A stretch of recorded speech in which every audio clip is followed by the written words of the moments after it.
Rusame reader, Crow Song! And today I will be reading to you from Take 2 by Miriorite. Now, on to Chapter 23, Warm Embrace.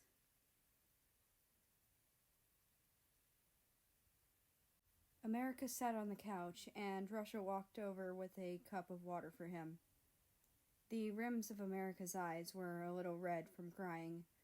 His complexion was rosy but saddened. "Are you calm now?" Russia handed the glass to him. The ice shifted in the water as he did. America stared blankly at his reflection in the water before drinking it all in a few large gulps. "Yes," he finally replied. Russia sat next to him and unconsciously rested his shoulders on the couch, which made him wince in pain. The American was alarmed by this, remembering how he punched him repeatedly in the heat of the moment. He pursed his lips and went back into the kitchen, opened a few drawers, taking out a med kit. "Take it off," America said calmly as he opened the med kit. Russia averted his gaze.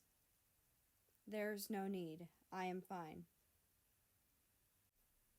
America was starting to get a bit impatient. "Take it off," he said firmly again. Russia gave in under his heated gaze. On his shoulder was a nasty bruise. America helped him bandage his wounds. Somewhere along in the process, he muttered in a volume close to a whisper, "I'm sorry. I shouldn't have hurt you." The Russian shivered whenever the other male's hands touched his skin. He was caught off guard by the apology. "Don't apologize. I'm the one who should apologize." "You're the one getting hurt. Why are you apologizing?" Russia grabbed America's hand, stopping him from continuing. He turned his head and stared him in the eyes. In those amber eyes was devotion, admiration, care, and many other mixed feelings. America felt like his legs would turn into jelly. "I'm sorry for doubting you before. I know you'd never do something like that." America gave a low chuckle. His hand was still gripped by the other. "That was 2 years ago. I'm already over it." "No, you're not over it. Don't lie to me. I know those words hurt even after 2 years. No matter how used to it you may have gotten, you shouldn't have to get used to things like this." The Russian's eyes lowered, traces of sadness hidden in his gaze. America tilted his head. A few strands of hair fell onto his face. "I can't get butthurt over every single time a mean comment is directed at me." He used his other free hand to pry the taller male's hand off of his. Then he continued to treat his wounds. A silence followed between them, until Russia broke the silence. "Why don't you speak up and defend yourself? She doesn't have any concrete evidence against you anyway." "I do not have any concrete evidence to prove my innocence as well. I do not want to claim myself as innocent in front of everyone when I don't have evidence to prove that I really am innocent." He paused, then continued again. "That is why I left without saying anything." The American rested his forehead on the Russian's uninjured shoulder. Russia was worried he would start crying again, and hurried to hug him. America laughed at his actions and slowly melted into his embrace. A small pink flush spread across both their cheeks. His lips curved into a smile. "You were so cold to me before. Why the sudden change of heart after I left?" Russia's eyebrows scrunched as if remembering an upsetting memory. "I just had a hard time expressing my happiness. I'm going to treat you better this time, I promise. America was going to say something, but Russia cut in once more. I believe in you more than anything, so remember that I'll always be here for you. You're not alone. I'm sorry if I made you feel that way before. Tears of happiness threatened to spill out of the shorter male's eyes, but he held it in. Okay. His voice trembled a little, but he was happy. Happy to know that at least Russia cared about him. They spent the night talking. Before they knew it, both of them fell asleep on the couch. The next morning, when America woke up, the sight that greeted him was not Russia, but an empty apartment. He felt a little sad because of that, but then noticed the little note on his coffee table. The handwriting was a bit disorganized, but strong and bold. Quite pleasant to read. It read, "Dear America, I left early because I had things to do. I meant everything I said last night.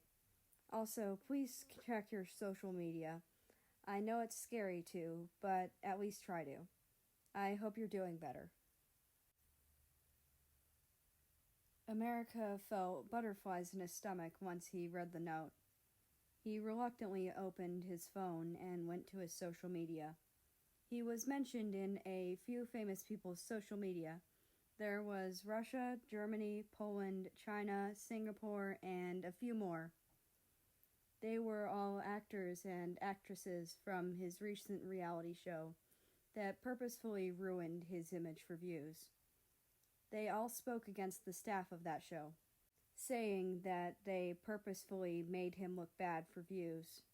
They explained the misunderstandings that were created by the show's staff, like the food spill on the first day, and why America didn't do as much work as everyone else, explaining that he was injured on purpose by the staff and was still forced to go through with the games. The comments gave America a sense of relief. They still didn't like America, but they acknowledged that doing things like that were absolutely horrible and unfair. But some of the comments said that he deserved all of it for what he did. There's always those kinds of people in the world.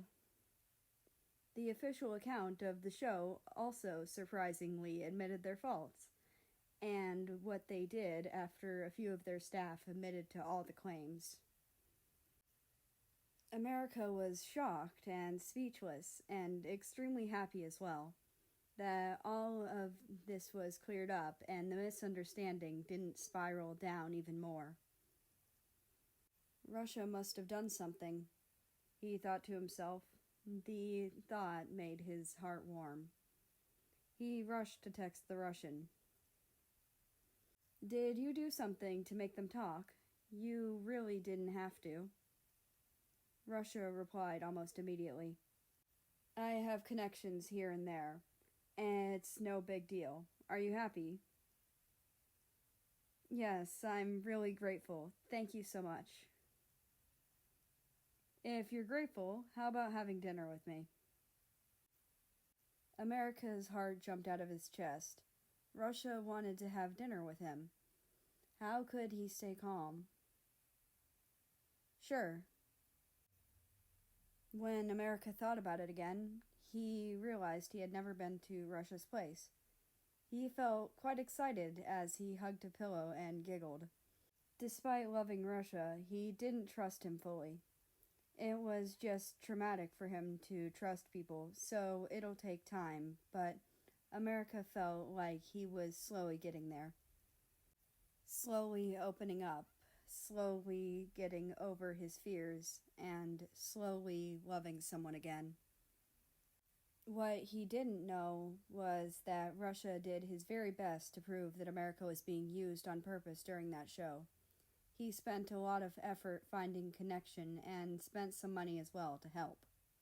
When America agreed to the dinner, he didn't feel any calmer than America. His face brightened noticeably. He didn't look as aloof as before, which made the staff around him right now become confused. All he wanted was to see America happy. That was all. And that's the end of this chapter. I hope you really enjoyed it. Anyway, we're back in the present. That being said, I would like to invite you to join us on the Discord, which is linked down in the description below. I hope you have a nice rest of your day, night, or whatever it is for you. Just enjoy your time, and I will see you tomorrow.